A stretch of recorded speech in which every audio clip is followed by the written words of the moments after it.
Baik, bismillahirrahmanirrahim. Assalamualaikum warahmatullahi wabarakatuh. Apa kabar semuanya? Saya harap baik-baik saja. Kembali lagi di channel Bapak Guru 1988, saluran informasi dan pendidikan bagi kita semua. Baik, kali ini kita akan membahas tentang materi pembelajaran kembali. Materi pembelajaran kali ini diperuntukkan bagi kelas 9 tahun pelajaran 2024-2025 bab 3 ya, pada pertemuan ke-9. Jadi kita akan belajar kembali di hari ini.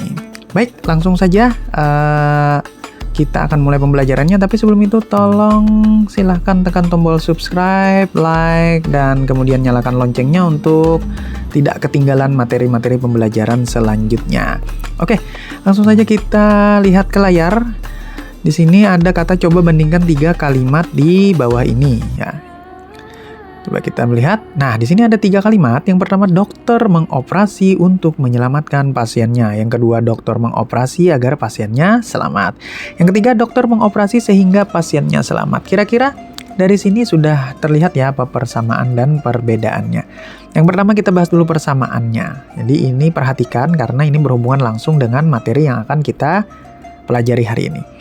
Persamaannya kita lihat. Nah, di sini ada kata dokter mengoperasi, dan dokter mengoperasi. Sama ya, ketiga-tiganya ada kata dokter mengoperasi di awal kalimat. Kemudian yang kedua, nah di sini sama ya, bisa kita samakan. Karena dokter mengoperasi, maka dia menyelamatkan pasiennya selamat, dan pasiennya selamat. Nah, di sini kita sudah mengetahui bahwa jenis 3 kalimat ini adalah jenis sebab dan akibat. Nah, jadi anak-anak sudah mengetahui bahwa 3 jenis kalimat ini merupakan kalimat sebab dan akibat. Kemudian, apalagi persamaannya? Nah, persamaan yang kedua adalah ada kata hubung antara sebab dan akibat. Namun, dia berbeda bentuk ya. Berbeda bentuk, berbeda pengucapan. Di sini ada kata untuk, kemudian di kata kedua ada kata agar, dan di kata ketiga ada sehingga. Nah, kata hubung antara sebab dan akibat ini biasa disebut sebagai kata yang merujuk kepada sebuah tujuan. Jadi artinya ada sebab, maka ada kata yang merujuk kepada tujuan. Apa tujuan dari dokter mengoperasi? Yakni untuk menyelamatkan pasiennya, agar pasiennya selamat, dan sehingga pasiennya selamat. Dalam bahasa Inggris, kalimat di tengah ini atau kalimat yang merujuk kepada tujuan disebut sebagai purpose clause. Jadi kita akan belajar tentang purpose clause ya. Chapter 1 purpose clause, pembelajaran bahasa Inggris untuk kelas 9. Ini saya persembahkan untuk anak-anak didik saya dari MTSN 1 Tapin. Namun bisa dipakai bagi Bapak Ibu guru yang ingin menggunakannya. Baik, kita langsung pada pembahasan. Pengertian purpose clause. Nah, beberapa waktu kita melakukan sesuatu untuk sebuah alasan. Kita melakukan hal tersebut karena mempunyai maksud dan tujuan dari apa yang kita lakukan. Purpose clause juga menyatakan tujuan atau alasan dari sesuatu itu dilakukan, ataupun sesuatu itu kenapa sih bisa jadi ada. Sehingga purpose clause adalah sebuah kalimat yang menyatakan proses sebab akibat dari apa yang dilakukan, sehingga mampu menunjukkan atau menyatakan hasil dari tindakan sebagai akibat dari apa yang kita lakukan di awal kalimat. Ini berbanding sama dengan kalimat-kalimat di awal tadi, yakni ada sebab, kemudian ada akibat. Yang kita bicarakan adalah kata penghubungnya. Di sini ada untuk, agar, dan sehingga. Oke?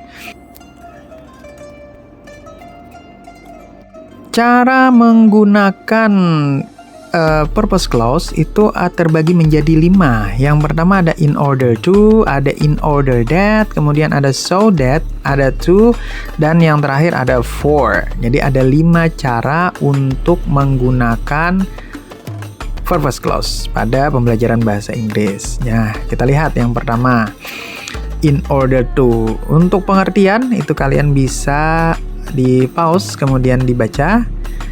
Nah, ada bagian yang paling penting saja yang Bapak jelaskan. Nah, di sini. Dalam penggunaannya, kata hubung in order to itu harus diikuti oleh verb one. Jadi harus ada kata kerja pertama.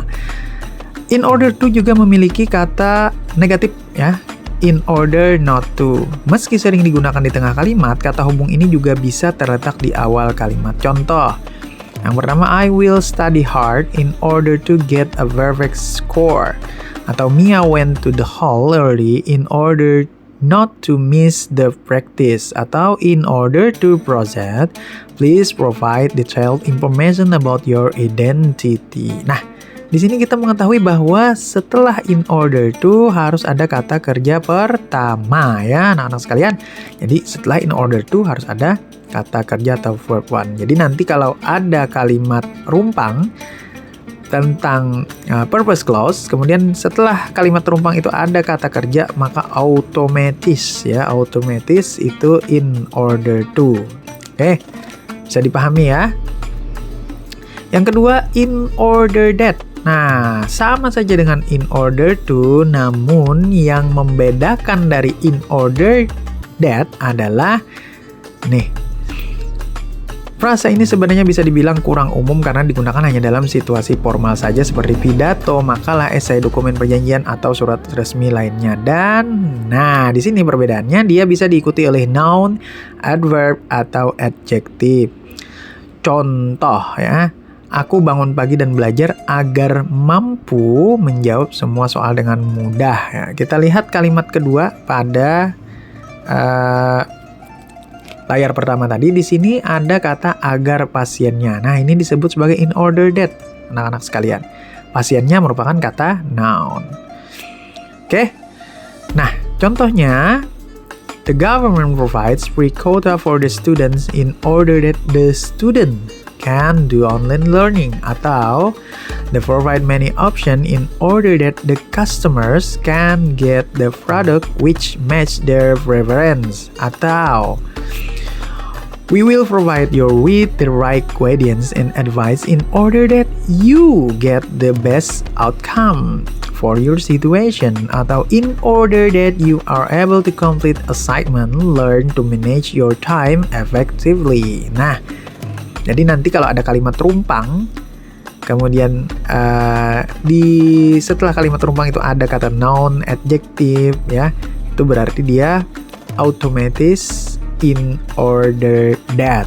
Kalaunya setelah kalimat rumpang itu kata kerja berarti in order to, anak-anak sekalian. Oke, kita lanjut. Nah, di sini saya salah tulis. Di sini ada so that, ya. So that dalam bahasa Indonesia, so that memiliki arti supaya atau agar. Sama seperti pengertian bahasa Indonesia pada umumnya, penggunaan conjunction ini sebagai pernyataan tujuan yang ingin kita sampaikan. Salah satu cara mudah yang dapat kita pelajari dari penggunaan so that ialah menentukan kalimat yang memiliki arti untuk mencegah atau membuat suatu peristiwa atau aksi itu terjadi.